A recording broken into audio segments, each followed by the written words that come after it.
Going to tell the whole story, from the Big Bang to the present day. How the planet prepared for the rise of man. How the Stone Age led to the steam engine. How the first seeds sprouted into cities and civilizations. Everything is connected, and the path leads to you. It took history 13.7 billion years to unfold. We'll show you everything you need to know in the next 2 hours.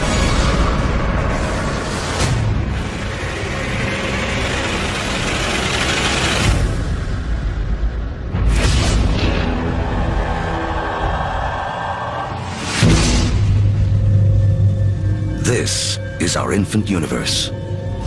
Everything that will ever exist, everything that will ever happen, all begins here, within this tiny bundle of energy, smaller than an atom. And right now, history as we know it is about to mysteriously begin. For reasons we may never know, our universe suddenly erupts.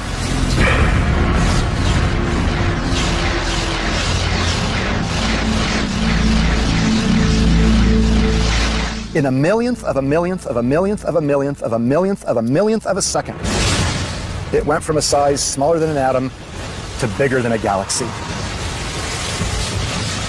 Whoosh! What you're seeing is energy, and it's one key to understanding everything that will unfold in the next 2 hours. Within a fraction of a second, the Big Bang creates all the energy that will ever exist. All the energy that will power the stars, that will fuel anything that ever lives.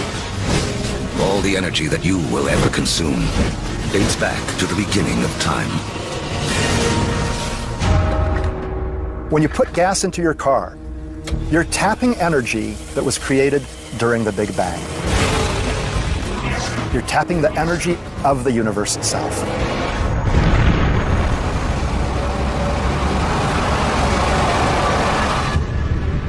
We're only a few minutes into our 2-hour journey, but already 380,000 years have passed. You are about to witness the birth of your original ancestors, the first atoms. This is hydrogen. The universe will use it to make everything in the world around us. Hydrogen is like a baseball team. You say, what player do I want to start my team with? Well, if I want to start a universe, I want to start it with hydrogen. Because from that, with a lot of heat and a lot of pressure, you can build more kinds of atoms. The first atoms blast through the early universe. And luckily for us, they don't spread out evenly. Because in those tiny pockets with more atoms, gravity, the great sculptor of the early universe, begins to work its magic.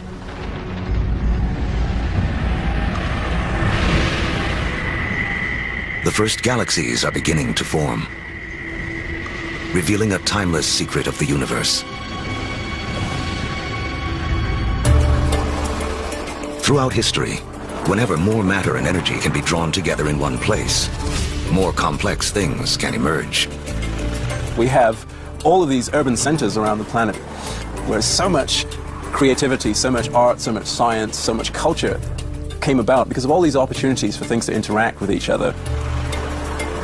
Really, in a sense, where there is stuff, new stuff can develop, and where there isn't anything, nothing much can develop.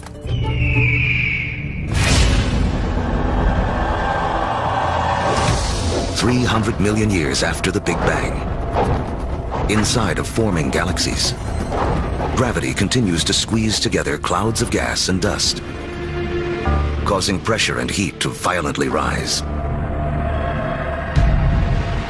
When the temperature reaches 18 million degrees Fahrenheit, hydrogen atoms slam together, creating a new element, helium, and radiating bursts of energy. The first stars are born. Suddenly, there were these new beacons of light, shining forth, pouring energy into the universe. Let there be light. But something is missing from this early universe. There are billions of stars, yet not a single planet. To form planets, and eventually people, to take the next leap that would make all of history possible, The universe needs more to work with than just hydrogen and helium. The complicated elements, the heavier things that we build stuff out of, for example, iron or life built out of carbon and things like that, they're actually manufactured in stars. We may see stars like our own sun as sources of light, but there is something bigger happening deep inside. Stars are element factories. They fuse hydrogen into helium, helium into lithium, forging 25 of the most common elements we'll need to live, including carbon, oxygen, nitrogen, and iron. So, more than 12 billion years ago, stars are already creating the element that will spur the Iron Age, allow for the building of cities, and the creation of some of mankind's most famous monuments. But a look at the Statue of Liberty reveals the next challenge awaiting the early universe. While the statue's frame is iron, her skin requires an element too heavy to be made in stars. For Lady Liberty to have material for her skin, for there to be gold for wedding rings, or uranium for nuclear reactors, some elements had to be created another way. Stars don't have enough energy to do the job, but if the element factory isn't powerful enough, how about blowing up the factory? Just a few million years after the first stars formed, some of them exploded. Wham! These explosions, known as supernovas, are the biggest blasts in the universe since the Big Bang, providing the extra boost of energy needed to fuse heavier elements. In the fiery blast of their own destruction, stars create uranium, gold, all the rest of the elements that will fill our world, including copper.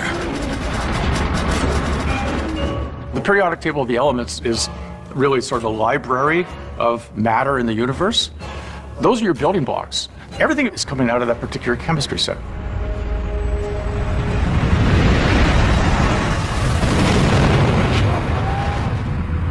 Supernovas are absolutely necessary for us to be here. You know, we have iron in our blood. We have little bits of old supernova, therefore, just floating around through us. We are all stardust. Copper and tin, Bronze Age. Without supernovas, there's no Bronze Age. Go to any supermarket and buy a multivitamin. And go and look in the ingredients. You'll find copper, you'll find zinc, you'll find selenium. You'll find all sorts of elements that can only be made in a supernova. The elements made by stars will become the seeds of life on Earth and the drivers of human history. But the journey has just begun. Before there can be life, the universe has to build us a suitable home. To build a proper house, you have to assemble the right materials all in one place. Now, when planets form, it's the same thing. It's the materials that you have at hand that's going to dictate the kind of house that your planet's going to be. To get enough of the right material in the right place all at once takes a very long time. Over the next 8 billion years, more than half of history as we know it, the element factories continue their work. Stars explode and are reborn. Each generation with more heavy elements than the last. Until 4.6 billion years ago. Finally, there are enough materials gathered for the next step on the path to us. A new star is born.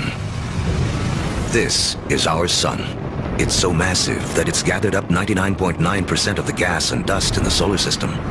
But there's still just enough left behind for gravity to build some other things. Like planets.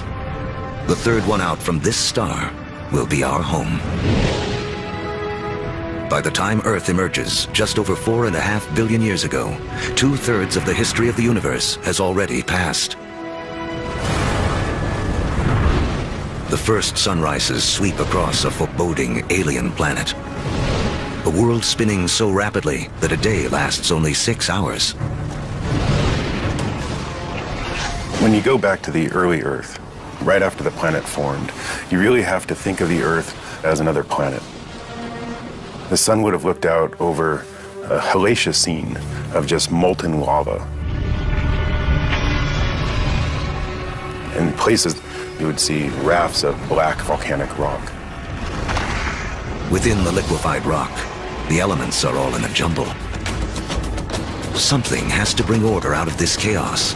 And once again, that something is gravity. Lighter material drifts toward the surface and forms a solid crust,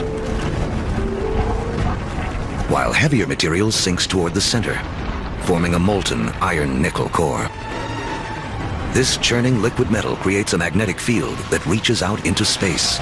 Like a force field, it will protect our future home from the sun's deadly charged particles. Soon, this magnetic field will allow for life to grow, and later, guide the explorers who will connect two halves of the world. But for all this to unfold, the Earth will need a critical partner.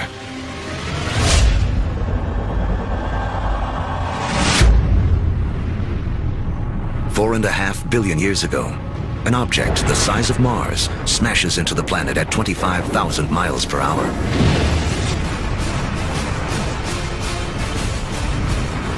Earth swallows up much of the impactor.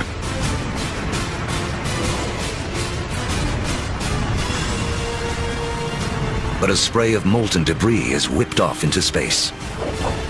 Within as little as a year, gravity gathers this debris into a secondary sphere in orbit around the Earth, where it has been ever since. The formation of the moon was an incredibly important event in Earth's history. And in fact, its creation over 4 billion years ago is really important to the Earth's climate today. The moon keeps Earth steady. Its gravitational pull prevents the planet from wobbling, saving us from wild climate swings. And the collision that formed the moon leaves Earth tilted on its axis, giving the planet a key ingredient to life: seasons. Having seasons is very, very important for the evolution of life on the Earth. And having some stability in the tilt of those axes, that's very, very important also for maintaining life on the Earth. The moon's gravity also begins to slow Earth's rotation, which will eventually lengthen our days from 6 hours to 24.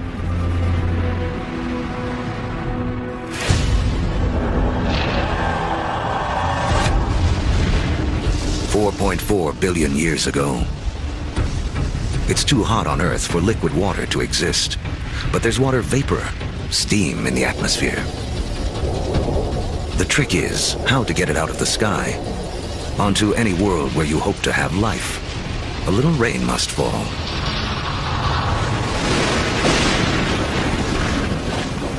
For millions of years, as the planet cools, rain pours down, forming puddles, lakes, and eventually our oceans. By 3.8 billion years ago, our planet has a moon and permanent oceans, but it hardly resembles the place we now call home. To become the stage for all of human history, Earth needs an oxygen-rich atmosphere, fertile continents for people to discover and develop. Who will create our modern world? There's 1 trillion of them crawling on your skin right now.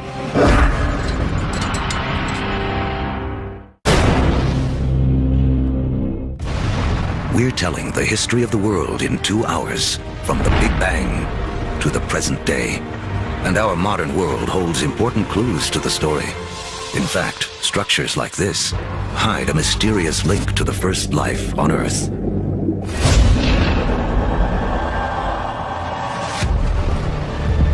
$3.8 billion years ago, beneath the surface of our primeval oceans,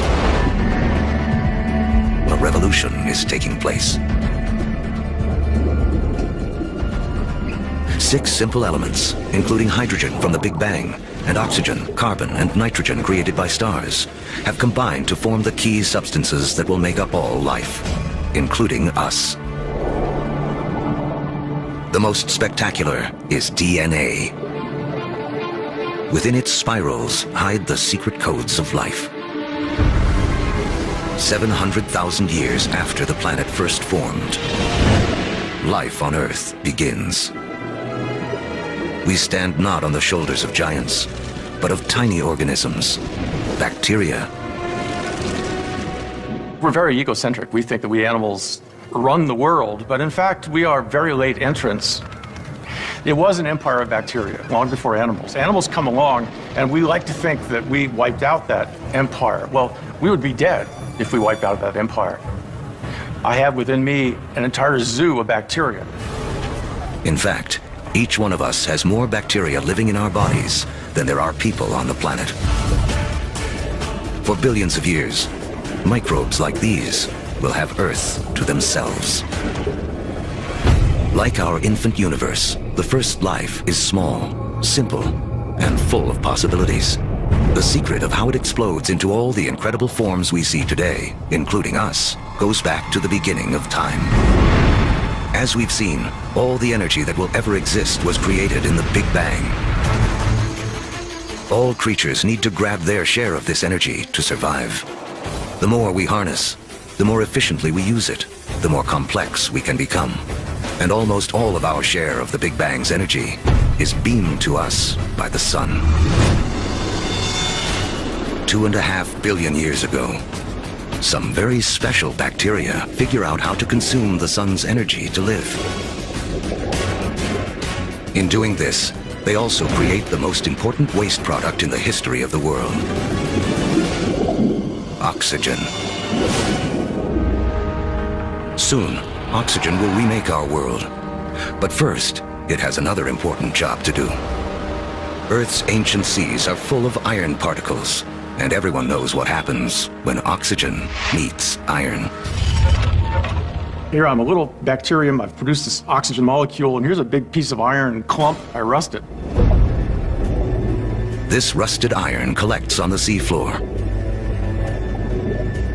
Billions of years later, these huge deposits will be raised up to become major sources of the world's iron and steel. It was these iron deposits that later on drove the Industrial Revolution. In this way, the Brooklyn Bridge and the other early landmarks of the Industrial Age are a direct link to some of the first life forms on Earth. Once there's no more iron left in the sea to rust, these ancient bacteria have a mission to complete. They create so much oxygen that it fills the oceans and escapes into the atmosphere. And from then on, we have a very different planet from all the other planets in the solar system. Now, life takes a giant leap. For the first time, some bacteria learn to live on oxygen. Every human breath is a ritual, 2.5 billion years old. Life tends to stick with what works, even over the course of billions of years. Oxygen is a game changer. By taming its power, life has found a better way to energize itself, 20 times more efficient than anything used on Earth before. What life does with all this new energy will be the story that leads to us.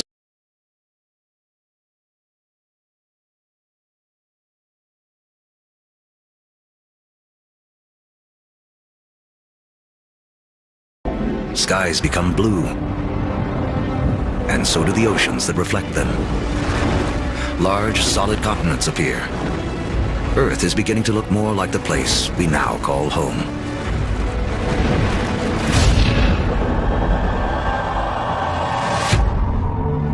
$550 million years ago, as the planet celebrates its 4 billionth birthday, oxygen levels in the atmosphere have risen from next to nothing to as much as 13%.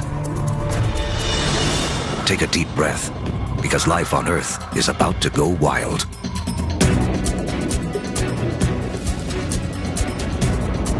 This is the Cambrian explosion, biology's version of the Big Bang.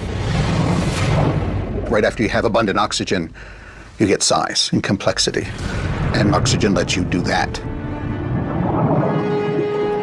It's in this breathtaking span of roughly 30 million years that most of the major animal groups evolve.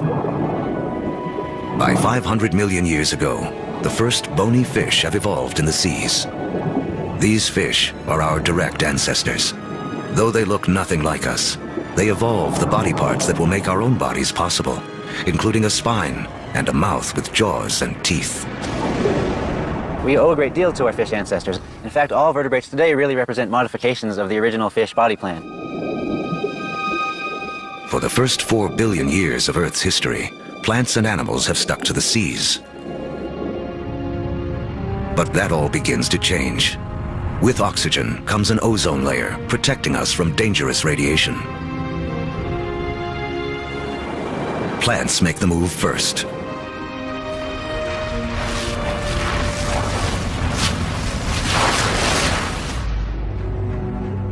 Around 400 million years ago, animals are ready to take the leap.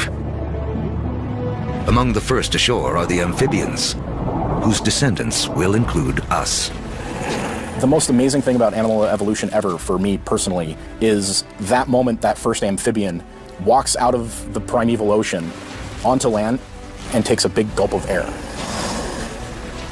Kind of like great-great-great-great-great-great-grandpa coming out of the ocean and seeing this fantastic world. It's like, hey, I can live here. Look at those trees, look at those bugs, there's food here, I can do this.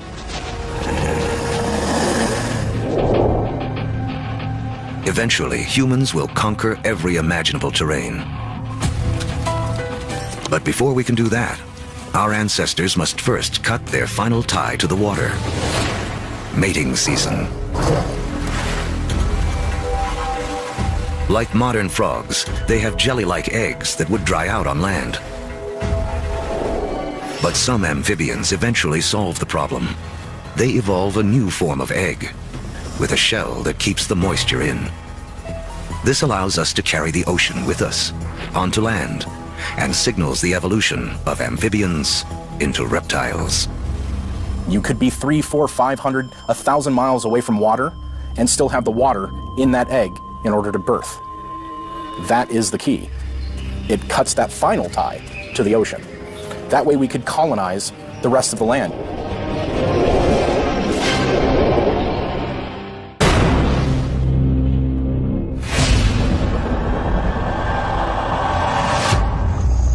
"300 million years ago, life flourishes in massive tropical swamps where planet Earth is cooking up a surprise.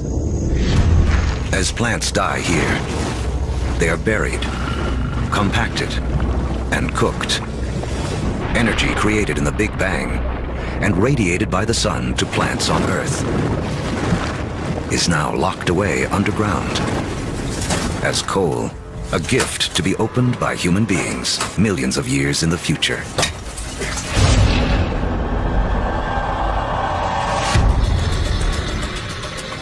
"250 million years ago, an apocalypse unfolds. The biggest spike in volcanic activity since the early days of the planet. The atmosphere is choked with carbon dioxide, and the diversity of animal life spawned in the Cambrian explosion is stopped dead in its tracks. More than 70% of all species on Earth go extinct in the worst mass die-off in history, the Permian extinction. Extinction is a recurring character in the story of planet Earth. 5 times in the last 500 million years, some cataclysm wiped out the dominant species. It's a reshuffling of the deck that allows new creatures to take hold. New creatures like the dinosaurs. Dinosaurs will reign for the next 160 million years. During that time, the first hardwood forests appear. And after more than 4 billion years, the moon's gravity finally settles Earth into a 24-hour day. At the start of the dinosaur era, the continents are clustered together into a single landmass we call Pangaea. But now, they start to break apart. Africa separates from South America. The vast Atlantic Ocean opens up, creating what will become one of the defining barriers of human history, the gulf between the old and new worlds. The undisputed stars of the dinosaur era are animals like Triceratops and T-Rex, but there are some important creatures scurrying around their feet. If we were to trace our lineage back far enough, we would come to really small shrew-like mammals surrounded by these titans of reptile life. During that time, mammals, we were living on the fringes. We were maybe stealing dinosaur eggs, maybe just eking out an existence. So the dinosaurs kind of held us back. The biggest headline of the history of dinosaurs, which is 160 million years, is that we lost. Mammals lost. We couldn't get much bigger than a small cat. For 160 million years, all the medium-sized, medium-big, big, gigantic, and stupendous animals were dinosaurs. For that whole time. They beat us fair and square. But the deck is about to be reshuffled.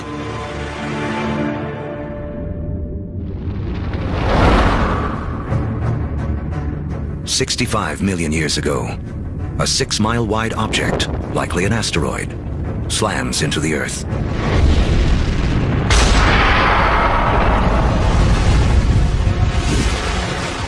A dust cloud blocks out the sun. Temperatures plummet. Every creature on land weighing over 50 pounds goes extinct. The reign of the dinosaurs is over.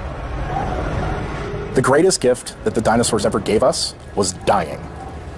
When they went extinct, it gave the mammals time to rise. It doesn't take long after the disappearance of the dinosaurs for the first true primates to appear. Like their later versions, including us, these mammals have evolved forward-facing eyes, allowing for accurate depth perception, and flexible hands with 5 digits. They have 5 fingers, just like us, which means we can grasp things. If you think about other animals that don't have digits organized the way ours are, their ability to hold things, to manipulate objects, is much more limited. 50 million years ago, our primate ancestors are evolving on a planet that is warming. It's so hot, there are jungles at the poles. As the continents drift, the Americas and Africa have almost fully taken shape. But in northern Africa, modern-day Egypt is submerged beneath an ancient sea. On the floor of that sea live small shelled creatures called nummulites. Their shells, made of calcium and carbon, pile up on the sea bottom over millions of years, where they form into limestone. Limestone that will be used to build the Great Pyramids. If you look closely at the pyramids today, you can still see evidence that these 4,000-year-old monuments are, in fact, made of 50-million-year-old seashells.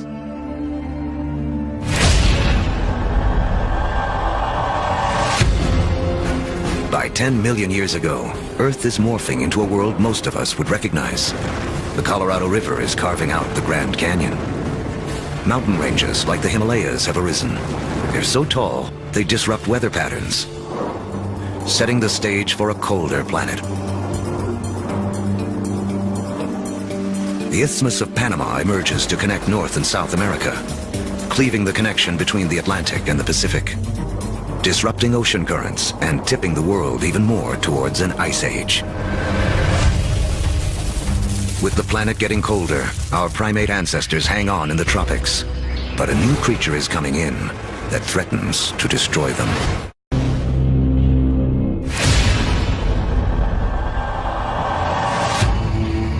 "7 million years ago, our primate ancestors lived safely in the trees.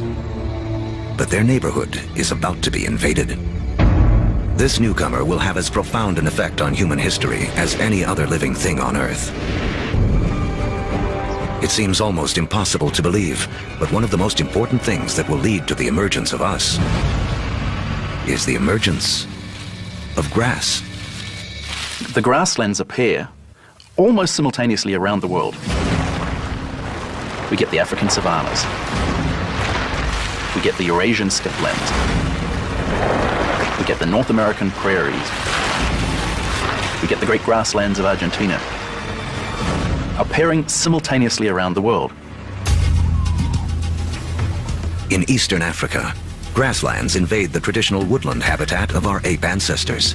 With fewer trees and greater gaps between them, our ancestors have to adapt. Apes would notice that there's more and more apes in the same tree and less food, increasing incentives for apes to go from one patch of food to a different one separated by grasslands. Now, one way to do it is to run like hell. The other way to do it is to extend one's food sources into the grasslands and seek out the foods that are available there. And so, some apes make the move down into this stark new habitat. It's a landscape better suited to primates that can walk on 2 legs. keeping their heads up above the tall grasses to watch for predators. Standing on 2 feet is a revolutionary advance because it frees up our hands. Hands we will need to shape human history.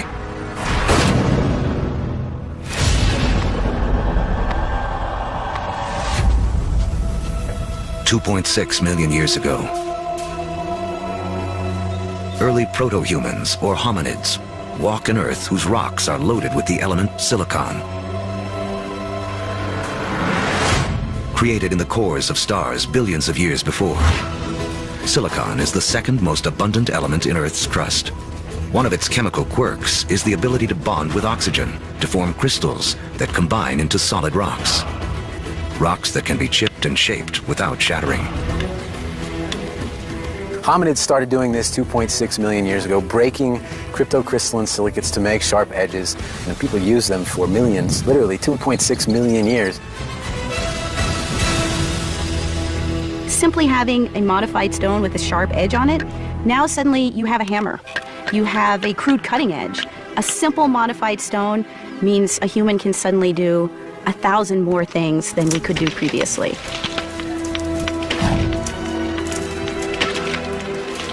That little extra bit of technology enabled our ancestors to persist and eventually turn into us. Silicon launches the first technological revolution, the Stone Age. Millions of years after it powers our first handheld devices, another chemical quirk of silicon will make it the height of technology once again. The next leap towards becoming truly human relies on a little-known secret of our home planet. In the known universe, it turns out Earth may have a rare and special power.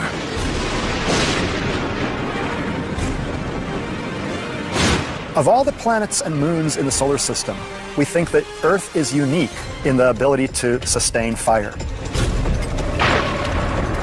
Other planets and moons have lightning and lava. But only on Earth do we have the 2 critical things we need for fire to burn. A vast fuel supply in the form of plants and trees, and an atmosphere full of oxygen to fan the flames. If fire wasn't a possibility, you'd have nothing like us running around. Homo sapiens, they made a world with fire.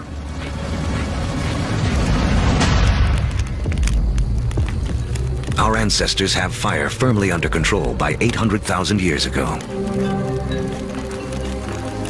It's a skill that connects us back to the very beginning. Remember that all energy was created in the Big Bang, and all life is in a competition for our share of this energy.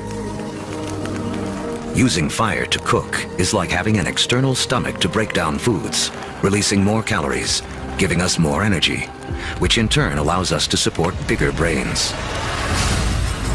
Fire is also the ultimate gateway technology. We will soon use it to turn clay into pottery, metal into weapons, water into steam power. If you don't have fire, you can't have an internal combustion engine. No fire, no metal. No fire, no rubber. It's a technology that opens a world of possibilities for creatures that know how to use it.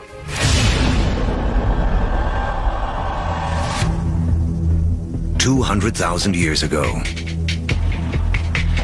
the modern human has fully taken shape. The larynx, or voice box, which is high up in the throat in our ancestors, descends. More complex sounds are now possible. We begin to speak. For the first time, information can be shared between individuals and across generations. Humans have gained a critical advantage over every other creature on Earth. You can tell my grandfather said that when the elephants didn't show up, we go off and hunted zebras. You know, my aunt told me that her cousin found this water hole on the other side of that river. And we can all benefit and we can all understand what they mean when they're describing what they found out on that landscape. Language changes humans from being like standalone computers to being networked computers, where you can share information. You know, one doesn't need to depend on one's own personal experience. One can borrow the personal experience of anyone with whom one can communicate. That's a powerful advantage. No other creature has that. As a species, humans become exponentially smarter. The global game board has been set, and we are now ready to play. 100,000 years ago, man can move. We have agile hands and primitive tools. We can communicate and control fire. We are finally ready to expand out of our African home on a path millions of years in the making. Shifting continents have linked Africa and Eurasia into the largest contiguous landmass on Earth, Afro-Eurasia. 33 million square miles, more than twice the surface area of our entire moon. For early humans, this means more than half the land on Earth can be reached on foot. Human dispersal was a crucial game changer. We are one of the few primates that live on more than one continent simultaneously. So what that means is that we're better insulated from the kinds of things that cause big mammals to become extinct than other primates are. It's extinction insurance. Dispersal is extinction insurance. But just as the world begins to open itself up to man, the planet turns on us. An ice age begins. Now the planet will test us like never before. By 50,000 years ago, glaciers begin to advance down from the North Pole. At the same time, humans continue their conquest of the globe, arriving in China and Australia. By 30,000 years ago, Homo sapiens reach Europe for the first time. By 20,000 years ago, with the ice nearing its most extreme, the march of man reaches the frigid tundra of northeast Siberia. Despite the trials of the Ice Age, man endures and develops the last skills we will need to be truly human. The clues lie in these symbols. We have taken an intellectual leap to think beyond the here and now, beyond what is simply needed to survive. We can only start saying we have an organism that is human, that is the same as us, when we start seeing evidence of symbolic thought. It's when we start seeing a picture of a cow that everybody will recognize as the picture of a cow. Because only when we start seeing all of those things can we say that is a human. People or creatures that think like us, that see the world in the same way as us. And from that moment on, human history was marked to be radically different to any other species on this planet. Now, with huge amounts of the planet's water locked up in ice, sea levels plummet by 300 to 400 feet. The last great barrier to the spread of man is erased. We come across the Bering Land Bridge from Siberia to North America. We are telling the history of the world in 2 hours, and in just 1 hour, more than 13 billion years have already passed. These years of preparation have allowed man to finally emerge and spread out across the planet. And human history as we know it can truly begin.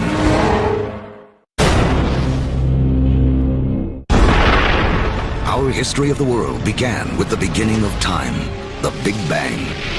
It has taken us on a journey of nearly 14 billion years. Now, as humans take center stage, it's important to remember just how small a slice of history we actually occupy. To make things simple, imagine compressing 14 billion years of history down to just 14 years. On this scale, the Earth would have existed only for the past 5 years. So that's about a third of the history of the universe. Large, complex creatures would have developed 7 months ago. On this scale, dinosaurs went extinct only about 3 weeks ago. The entire recorded history of humans would span only the last 3 minutes. Modern industrial societies, the Industrial Revolution effectively, 6 seconds ago. What this shows me is that we humans have been around for only a very brief instant in the recorded history of the universe. Mankind has waited billions of years for our brief instant to shine, as the stars and our evolving planet carried out the slow work of organizing the elements in a way that would make human history possible.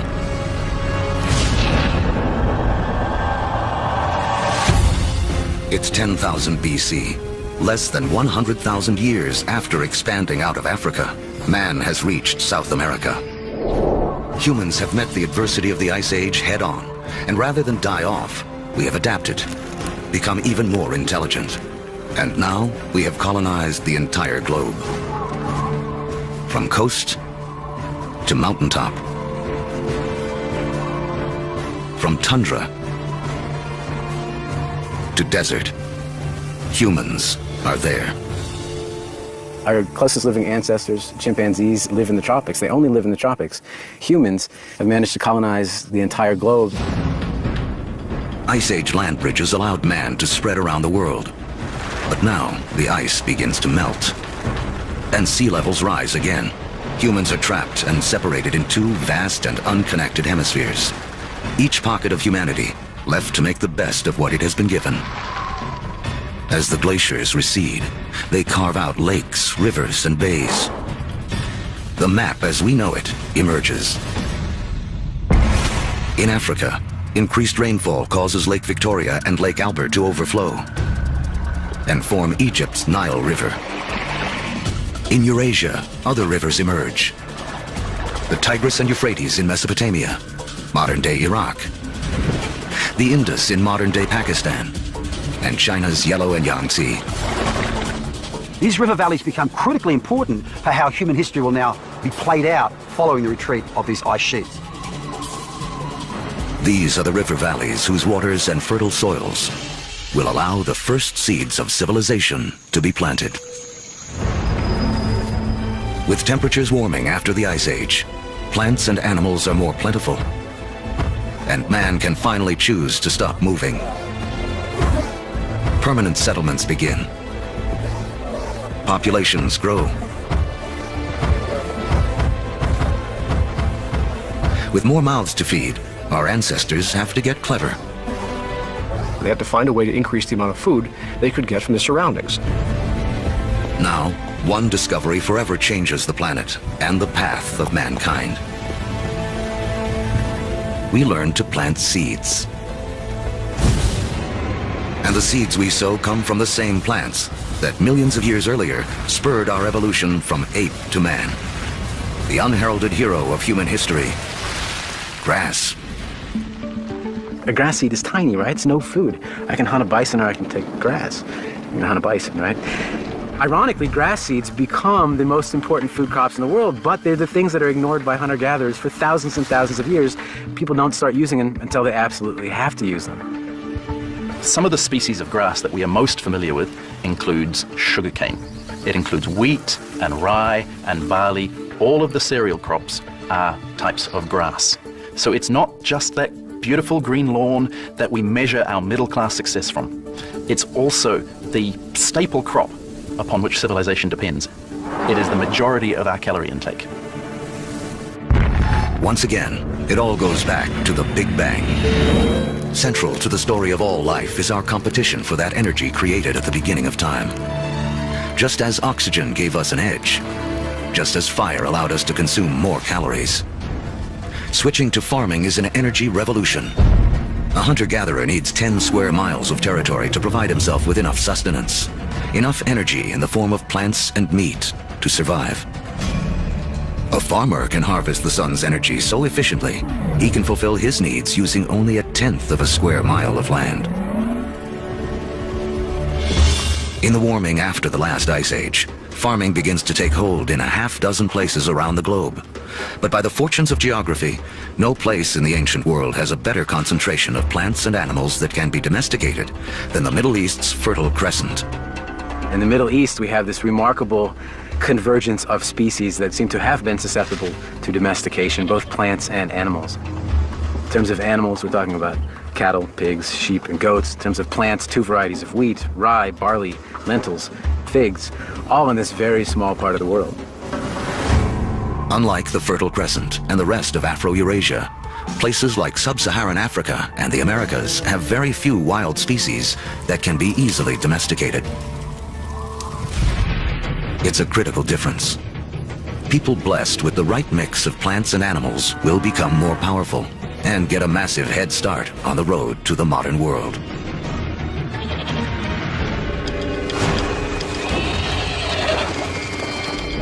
one animal that gives any human who can tame it an almost unbeatable edge is the horse. It's a little-known fact that although horses first evolved in the Americas, they died out there along with many other large mammals around 10,000 BC. There were at least 3 species of Ice Age horses in North America, maybe more. Some as small as ponies, some as big as Clydesdales. And they had evolved in North America for 40 million years. They're part of the whole history, and then they're gone. They're gone. These powerful potential allies disappear before they can be used by the first North Americans. Fortunately, before that happened, large numbers of horses escaped back across the Bering Strait land bridge and spread out across the great grasslands, the steppe lands of Central Eurasia. A narrow escape that had a profound effect on human history. Around 4000 BC, nomadic people in Central Asia learned to tame them for the first time. Domesticated horses will be harnessed across Eurasia, advancing everything from work to warfare.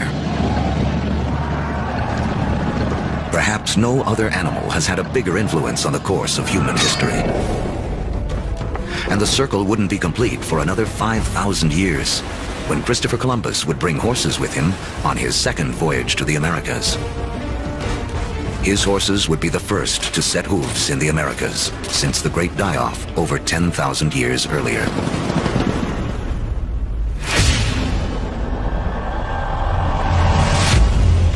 "6,000 years ago, domestication of animals and plants sets the stage for the next phase of human history. Like clouds of interstellar dust gathering in material to form stars, a type of gravity is at work as places like Sumeria, located in part of the Fertile Crescent known as Mesopotamia, draw in people, support large populations, and spin up into centers of power and innovation. By 3000 BC, some of these Sumerian settlements can truly be called our first cities. One of them, Uruk, has around 50,000 people living in less than 1 square mile. A population density that rivals modern-day New York City. Humans have become so efficient at deriving energy from domesticated food that this land area, which would have supported only a single hunter-gatherer, now can support thousands. But a change in diet also triggers a new dependence. Once you move to agriculture, you are depending for 80–90% of your calories on perhaps 1 or 2 species. In the case of the Middle East, wheat and barley. In the case of wheat and barley, they both ripen at about the same time. Humans have to gather the seeds at the same time. So now we have our food for the year that has arrived in one hit. It's like getting your salary paid once a year. You need to record it, you need to plan, because if inevitably your crop fails, you have famine, and you're not going to have another go for another 12 months. In these first cities, crops are king. To keep track of them, our ancestors developed the first writing. To protect them, the first armies. And to administer them, the beginnings of politics. When you have hundreds or thousands of people who are living together, there's simply too many people to sort of run around and create a census. It creates a need for government. It creates a need for some form of social and political hierarchy. Planting seeds has set man on a new path. Settlements have grown into cities. But to take the next epic step from city to civilization, we'll need the help of a very surprising creature.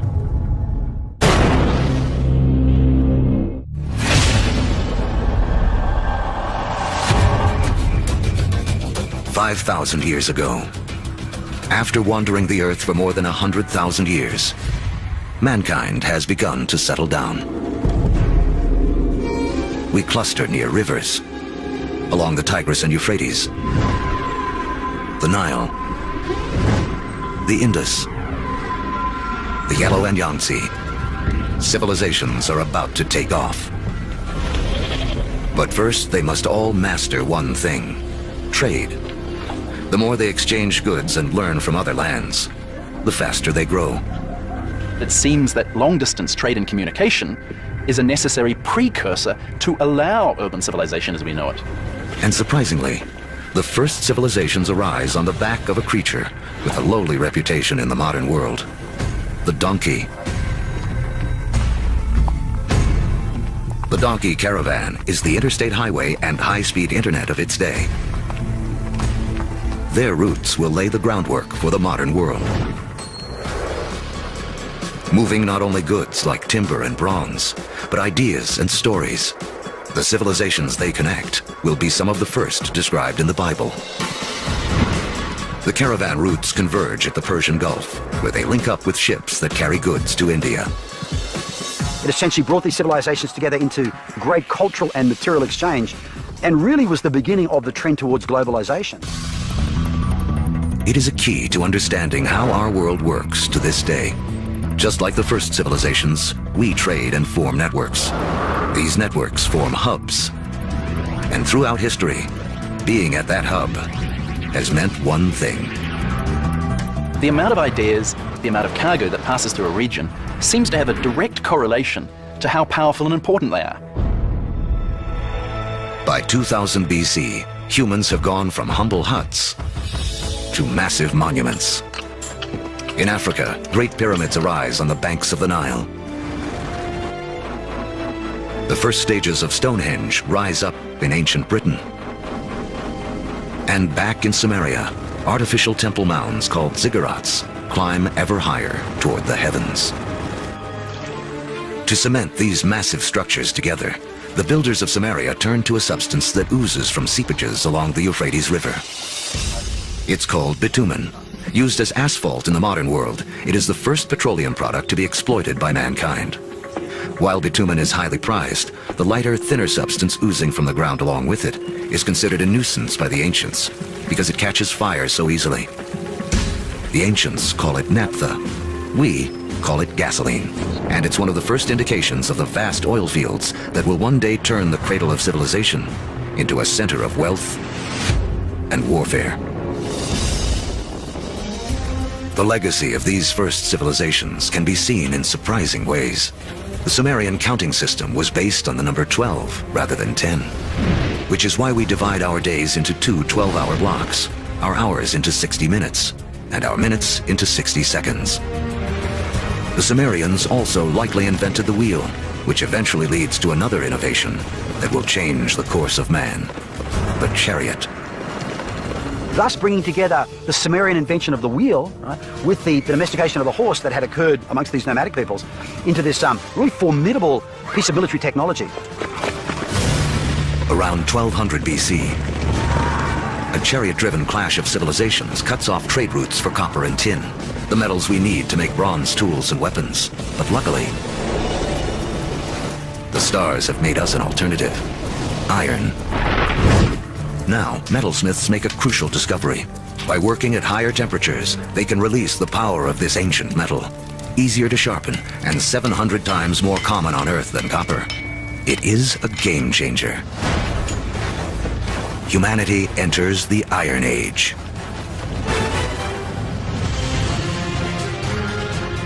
As we reach the first millennium BC, history has taken us on a wild ride. From the initial blast of the Big Bang, to the formation of Earth and its first creatures, and the rise of man. We've seen the Ice Age create bridges to spread mankind around the world, then strand us on different continents, leaving us to survive on what we have at hand. So by 1000 BC, the world remains a divided place. The trade network that connects much of Eurasia and North Africa doesn't yet penetrate the planet's driest deserts or cross the vastest oceans. Cut off by geography are people in places like sub-Saharan Africa and the Americas. With few easy-to-domesticate plants and animals of their own, they remain tied to more ancient ways of life.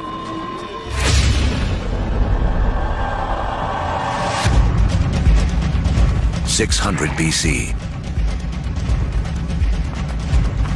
The cavalry have arrived. Humans ride into battle on horseback for the first time. We've seen that just taming a horse gives man a massive advantage. Now, pairing him with iron weapons makes him nearly unstoppable. These advances in technology, they don't just make a fighting ability possible. They make empires possible. And that is the story of the next several millennia. With new technology and improved logistics, empires spread, uniting massive land areas under a central control. As empires grow, so do new beliefs. One interesting phenomenon we see with the rise of these empires is this idea of monotheism, this idea of a universal God that develops over time, and it's just a phenomenon. Judaism emerges, from which we eventually get Christianity and Islam. Buddhism and Hinduism also arise. The 5 major religions today are all rooted in this remarkable era. Although empires spread, some great powers remain isolated. The rise of the Himalayas 50 million years earlier has left China cut off from trading with the rest of the world. But that is about to change. Around 100 BC, a Chinese emperor sends an envoy to the west in search of alliances. The routes he travels will become the Silk Roads, a massive trade network that connects China across Central Asia to the Roman Empire. China has joined the world. As far as we know, no Chinese trader ever met a Roman, no Roman ever met a Chinese trader, at least during this first period of the Silk Roads. But this vast trade then began to explode. Between about 100 BC and about 200 AD, we have 3 centuries of trade and cultural exchange on a level that has not been seen before in human history. But this new human network also unleashes hidden dangers.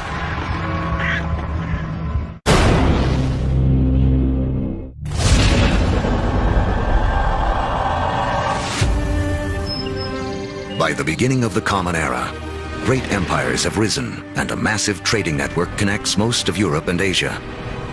But the trade routes also carry an invisible threat. Disease. Massive epidemics that some blame for taking down both the Roman Empire and China's Han Dynasty. But these networks also lead to the spread of religion.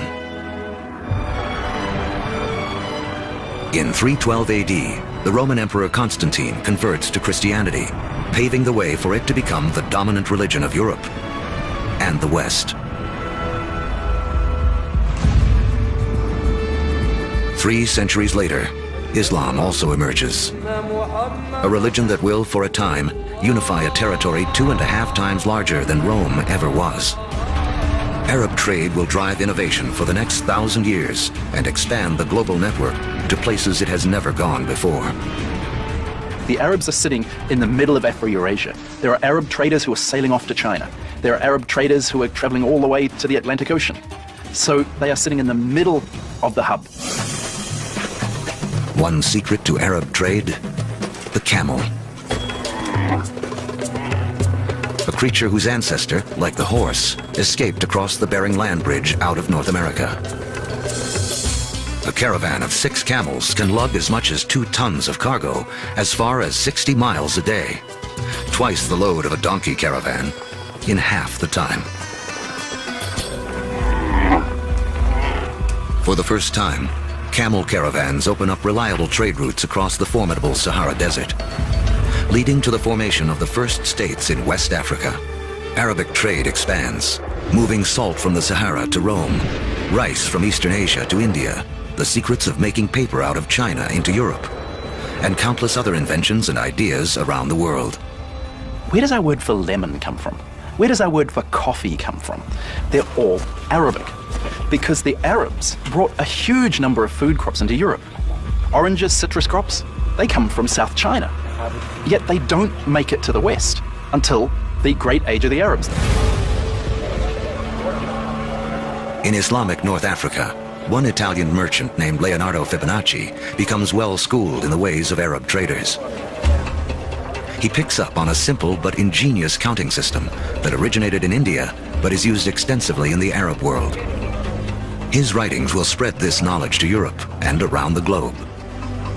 With everyone counting the same way, business and trade will explode. And because of Fibonacci, People today still almost universally use the numbers known as Arabic numerals. But there is another idea Arab traders will spread, something even more influential. It originates in China around 800 AD. A Chinese alchemist in search of an elixir for long life instead stumbles upon chemistry that can bring sudden death.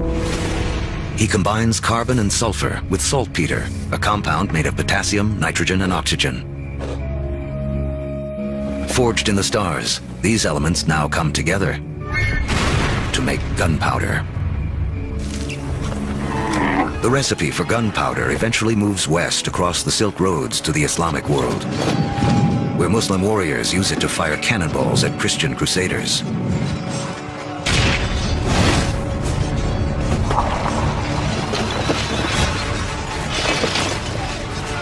Europeans pick up on the idea, embracing and perfecting gunpowder weapons.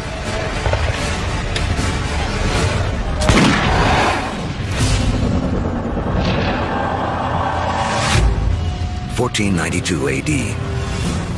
There are roughly 400 million people in the world, but it is still divided in two. In the Americas, the civilizations of the Aztecs, Mayans, and Incas have all arisen. While halfway around the world, in the aftermath of the fall of Rome, Europe has cracked like an egg into individual states. For Italian-born Christopher Columbus, this means he can appeal for funding from a succession of European rulers. Until he finally convinces the King and Queen of Spain to back his expeditions. It has taken all of Earth's history to make Columbus's journey possible. For tacking into the wind, he uses triangular sails, a technology copied from the Arabs. To guide him, the compass, an invention from China. And guiding the needle, a magnetic field formed with the core of the planet itself. Although Columbus is looking for a new way to sail to India, what he does instead is finally and forever connect the two halves of the world. The voyage is not just significant in American history. As you'll see, it's a pivotal event in all of human history. Nothing will ever be the same.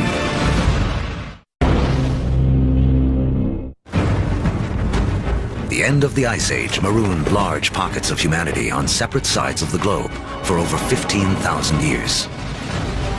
Now, that's all about to change. The voyage of Christopher Columbus in 1492 is taught as one of the most significant events in American history. In fact, it's one of the most significant events in all of human history. Prior to that voyage, the Great World Zones had existed largely in isolation. By crossing the Atlantic, Columbus opens up the vast American world zone, these two enormous continents of North and South America, with the millions of people that are living there, the resources that are available. And for the first time, people living in Eurasia become aware of this other part of the world. Until the voyage of Columbus, these people may as well have been living on different planets, so isolated were they. A trade network that started with the first civilizations, connected Europe, Asia, and Africa, now reaches across the Atlantic. In this vast new global network, new hubs will form. And once again, power will shift. For most of the last 2,000 years, Europe hasn't been that important. Then we get the age of Columbus, and what do you know? This is exactly the time where we see the rise of the West.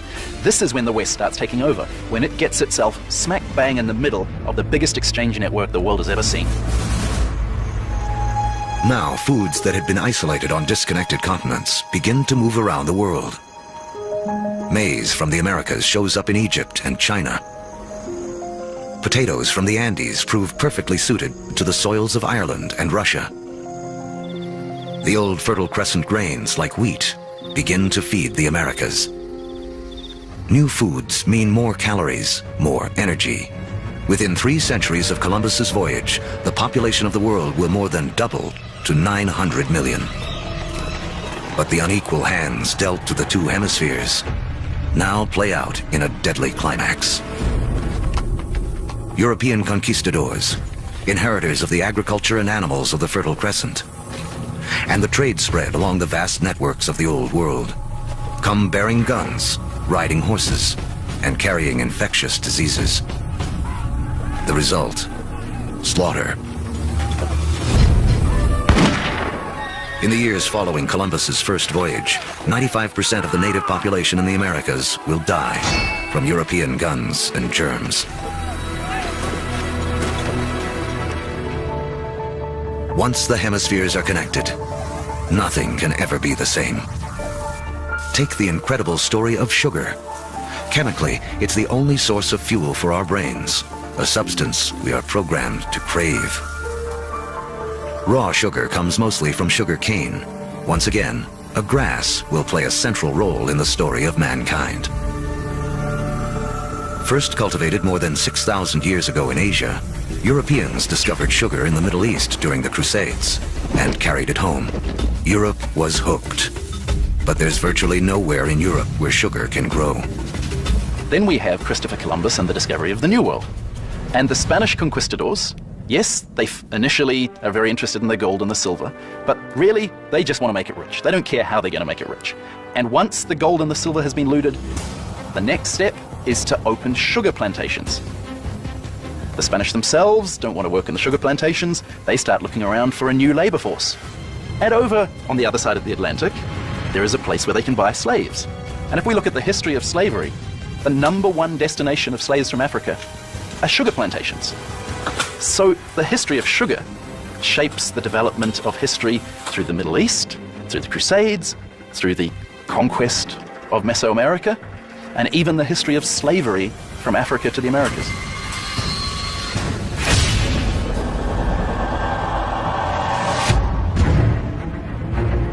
In the year 1700, mankind has hit a wall. Most humans continue to live simple lives, more like our ancient ancestors than our own.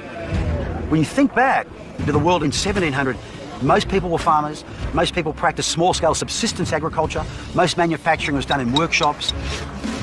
In 1700, it takes over a year for cargo and information to circle the planet, longer than it would take us today to get to Mars. What's holding us back is how we power our lives. In Egypt of 2000 BC, 90% of all work was done by human muscle, with animals kicking in the rest.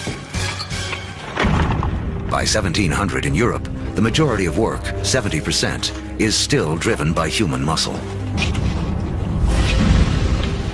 Muscle power alone can't clear the path to the modern age, but there's a breakthrough hidden deep within the Earth.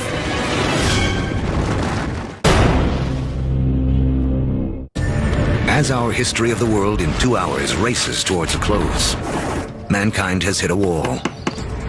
Human progress is stalled by the limits of our muscle. To break through, we'll need a new way to power our lives and the entire history of the world.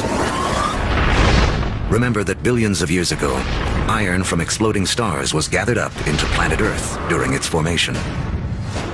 Thousands of years ago, man started using this iron for tools and weapons. To keep our forges burning, we began cutting down our forests. Now, 300 years ago in Britain, iron is in high demand, and the trees are running out. The British need a new source of fuel, and thanks to the decayed remains of ancient ferns, they have one. Coal. But coal itself won't power mankind into the modern world. There's one more fateful twist in the story. As the quest for coal takes miners ever deeper into the ground, water begins flooding the tunnels. To pump out the water, a new invention is needed. In 1712, Thomas Newcomen produces a pump powered by burning coal and driven by steam. Newcomen's machine is the first practical steam engine.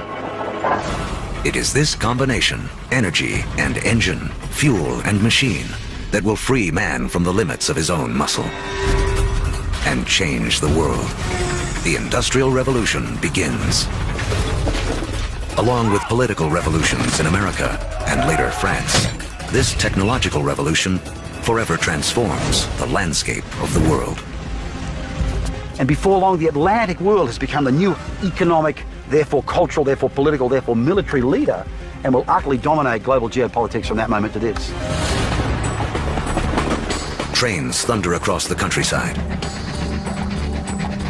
By the 1870s, the internal combustion engine has arrived, and the Germans invent its killer app, the automobile. Oil, the substance which the ancients considered too flammable to be of any use, becomes the most important commodity on the planet, fueling even more innovation. The telegraph and telephone move messages at lightning speed. With electricity, mankind reclaims the night from darkness. The hub of power has shifted. In 1800, Europeans and their descendants controlled 35% of the land on Earth. By 1900, they control 85%. By the 20th century, fossil fuels and the internal combustion engine have amplified everything, including warfare. That technology meant that military power and military conquest was something that could be international in a way that it had never been before. In the 20th century, almost 3 times as many people are killed as a result of war as in the previous 2,000 years of human history combined. The application of the industrial skills, industrial technologies of the 18th century reached their culmination, I think, with these extraordinary events. And it's all being driven again by the micro-fossilized bodies of organic entities that disappeared into ancient swamps millions and millions of years ago. The Industrial Revolution also allows the human population to explode. It has taken 200,000 years of human history, from the dawn of man to the year 1900, for the population to reach 1.6 billion. Now, within the 100 years of the 20th century, it nearly quadruples to more than 6 billion. The 20th century is the most extraordinary moment in human history. Never before have we seen change on such a scale. Today, humans number close to 7 billion. We are the dominant players on the planet.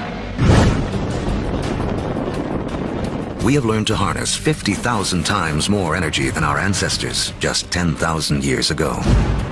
This energy drives our fast-paced lives and a literal World Wide Web, a network that, as we have seen, has been in the making for as long as humans have walked the Earth. Our 2-hour story is coming to an end, a story that really began 14 billion years ago, with a tiny universe where everything was all in one place. Then the Big Bang. All the energy that has ever existed, created in an instant.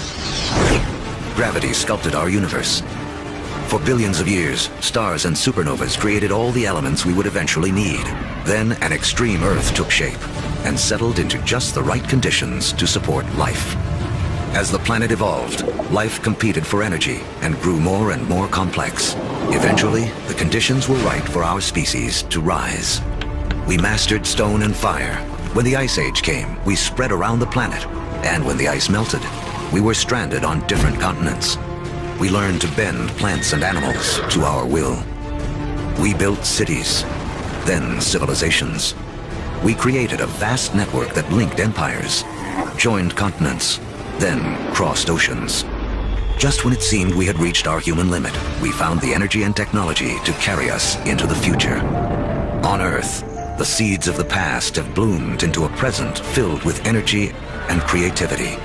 The stories of billions of lives have played out against the backdrop of a universe almost too vast to comprehend. In everything that we do, in all that we are, we remain living monuments to the past as we continue to make history every day. That's going to dictate the kind of house that your planet's going to be. To get enough of the right material in the right place, all at once, takes a very long time. Over the next 8 billion years, more than half of history as we know it, the element factories continue their work. Stars explode and are reborn. Each generation with more heavy elements than the last. Until 4.6 billion years ago. Finally, there are enough materials gathered for the next step on the path to us. A new star is born. This is our sun. It's so massive that it's gathered up 99.9% of the gas and dust in the solar system. But there's still just enough left behind for gravity to build some other things. like planets. The third one out from this star will be our home. By the time Earth emerges, just over 4.5 billion years ago, 2/3 of the history of the universe has already passed. The first sunrises sweep across a foreboding alien planet. A world spinning so rapidly that a day lasts only 6 hours. When you go back to the early Earth, right after the planet formed, you really have to think of the Earth as another planet. The sun would have looked out over a hellacious scene of just molten lava. In places, you would see rafts of black volcanic rock. Within the liquefied rock, the elements are all in a jumble. Something has to bring order out of this chaos.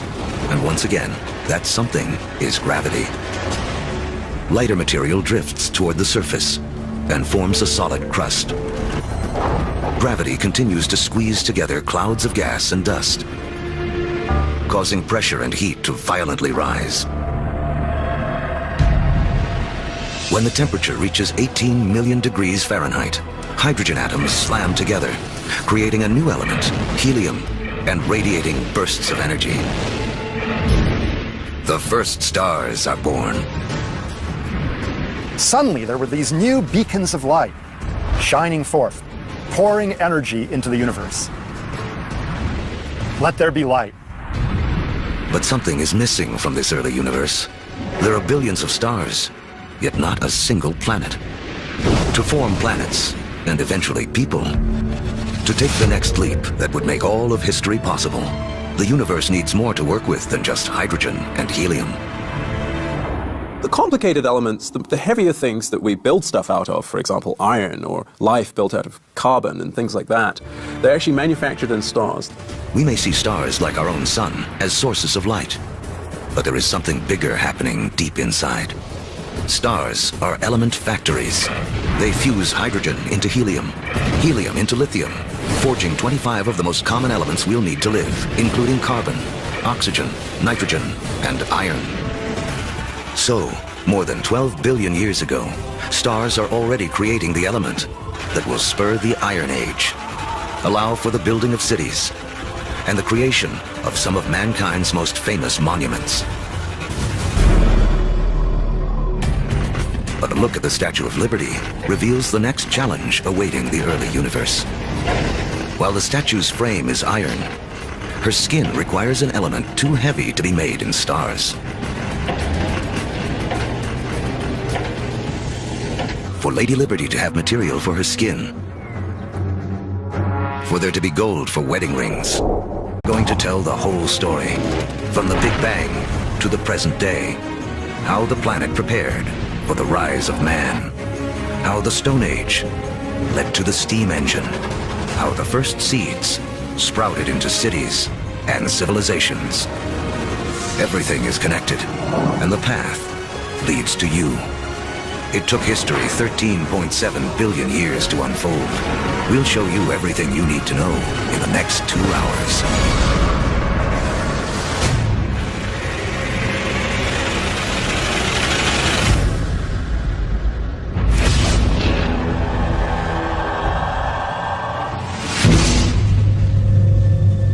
This is our infant universe.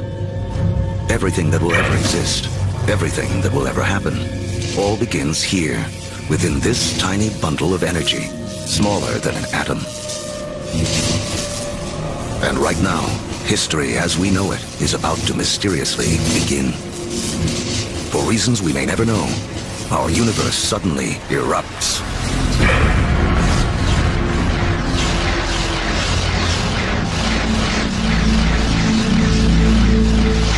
In a millionth of a millionth of a millionth of a millionth of a millionth of a millionth of a second, it went from a size smaller than an atom to bigger than a galaxy. Whoosh! What you're seeing is energy, and it's one key to understanding everything that will unfold in the next 2 hours. Within a fraction of a second, the Big Bang creates all the energy that will ever exist. All the energy that will power the stars, that will fuel anything that ever lives. All the energy that you will ever consume dates back to the beginning of time. When you put gas into your car, or uranium for nuclear reactors, some elements had to be created another way. Stars don't have enough energy to do the job, but if the element factory isn't powerful enough, how about blowing up the factory? just a few million years after the first stars formed, some of them exploded. Wham! These explosions, known as supernovas, are the biggest blasts in the universe since the Big Bang, providing the extra boost of energy needed to fuse heavier elements.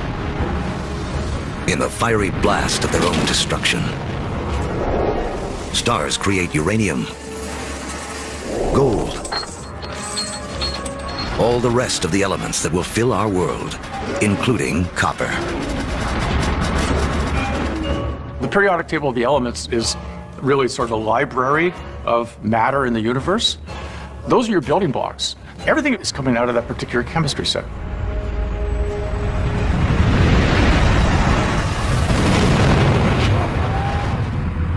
Supernovas are absolutely necessary for us to be here. We have iron in our blood. We have little bits of old supernova, therefore, just floating around through us. We are all stardust. Copper and tin, Bronze Age. Without supernovas, there's no Bronze Age. Go to any supermarket and buy a multivitamin. And go and look in the ingredients. You'll find copper, you'll find zinc, you'll find selenium. You'll find all sorts of elements that can only be made in a supernova. The elements made by stars will become the seeds of life on Earth and the drivers of human history. But the journey has just begun. Before there can be life, the universe has to build us a suitable home. To build a proper house, you have to assemble the right materials all in one place. Now, when planets form, it's the same thing. Just the materials that you have at hand. You're tapping energy that was created during the Big Bang. You're tapping the energy of the universe itself.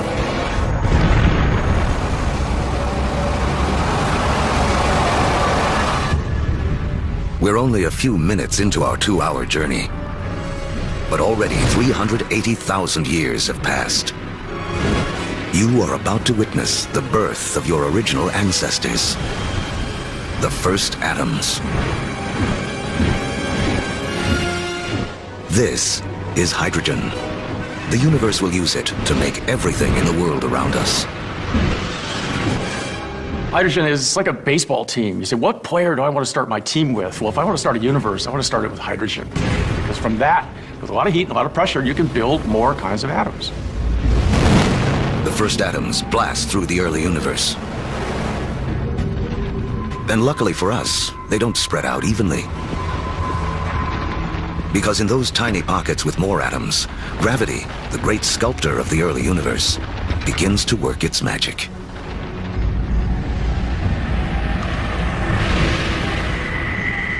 The first galaxies are beginning to form, revealing a timeless secret of the universe. Throughout history, whenever more matter and energy can be drawn together in one place, more complex things can emerge. We have all of these urban centers around the planet where so much creativity, so much art, so much science, so much culture came about because of all these opportunities for things to interact with each other. Really, in a sense, where there is stuff, new stuff can develop, and where there isn't anything, nothing much can develop.